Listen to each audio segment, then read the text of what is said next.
Hi, Brian Kaufman, a family doctor and a CLL patient myself, and the medical director of the CLL Society here in Barcelona, Spain for ERIC 2018.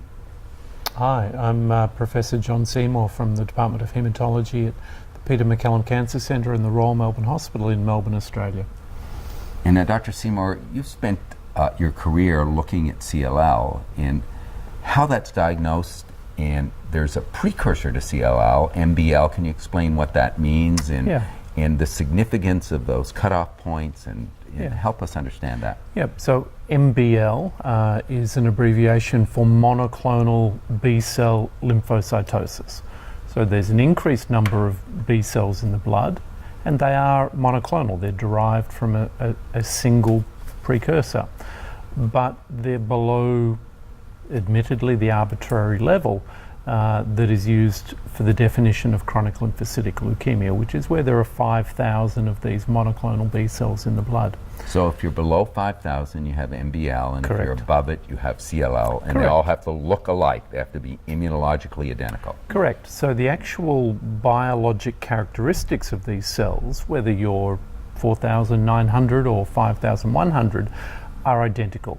So the biology of these clonal cells is largely identical, but the threshold indicates a level above which it is more likely, not certain, but more likely cumulatively over time, that it will have clinical consequences. Now, important, while the definition needs to be clear and a definitive threshold, the clinical consequences are not so arbitrary and dogmatic. A large majority of people with early stage CLL will have no or minimal clinical consequences. Now, there are some that patients need to be aware of. So even if you have low-level CLL that is stable, that is not progressing, that does not require treatment, there can still be some consequences. You may still be more prone to infections through the cold and flu season, and certainly ensuring that you have seasonal influenza vaccination, etc., becomes more important. In some settings, in Australia where there's a lot of UV light, a lot of sun exposure is another important one. Even with low-level CLL, there is an increased risk of both melanoma and non-melanoma skin cancers. So there are different things to consider. Most people think, do I need treatment for my CLL? And the diagnosis of CLL has minimal relationship to any indication for the need for treatment. But there are some other implications, and importantly, some that the patients themselves can be very proactive and in control of, that you do need to be aware of even with low-level CLL. And I think that's critically important for every patient to understand, is that when you're diagnosed with CLL, one, obviously you've likely had it for a while. Yes. And second, that's a disease of the immune system. The B cells are the immune system, and it's the immune deficiencies that are sometimes the major problem for people with CLL.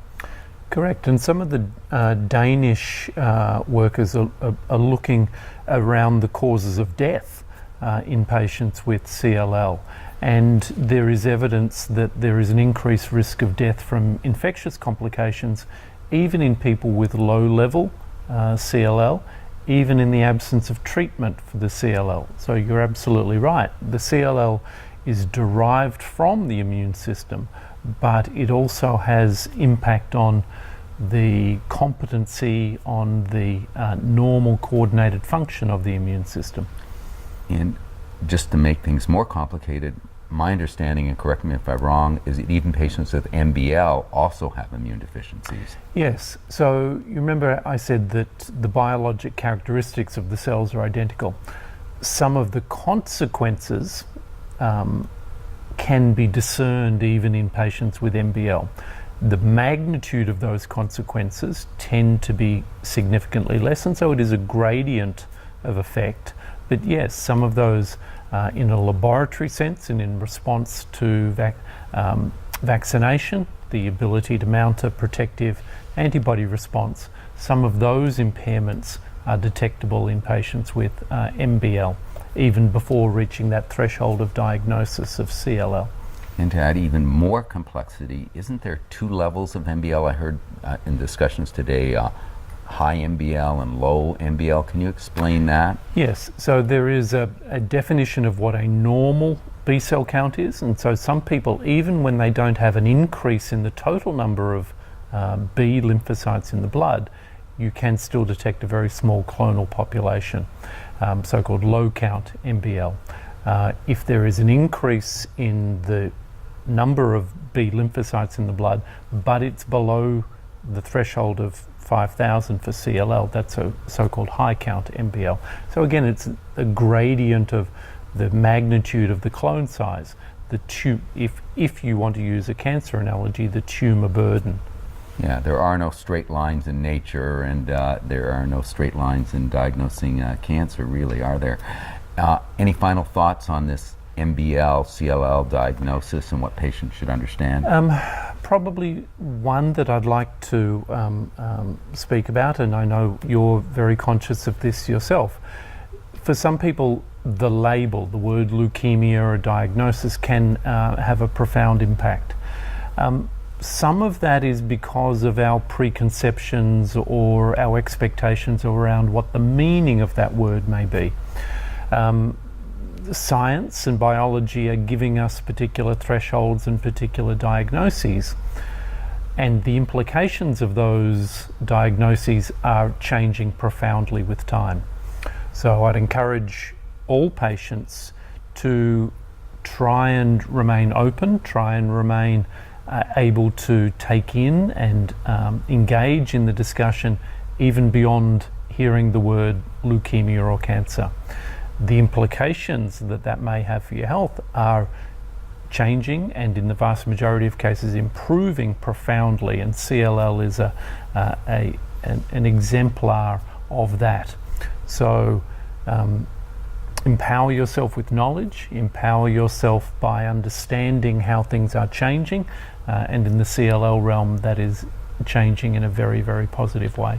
You know, I got a letter to our website at the CLL Society about asking what their life expectancy would be, and it was just amazing to say to a person, I can't tell what your life expectancy is, but I can tell you that a significant percentage of CLL patients have the same life expectancy of people without CLL, and even some of the patients who need treatment for CLL have the same life expectancy as someone who never needed treatment, and that's something you couldn't have said a decade ago. Correct. The other thing that I would say is that all of these indices, all of those predictive indices and all of the publications around life expectancy are historical. They are looking back at what happened to somebody who was diagnosed 10 or 15 years ago. And that is useful, that is informative, that's a benchmark, but it is not your fate.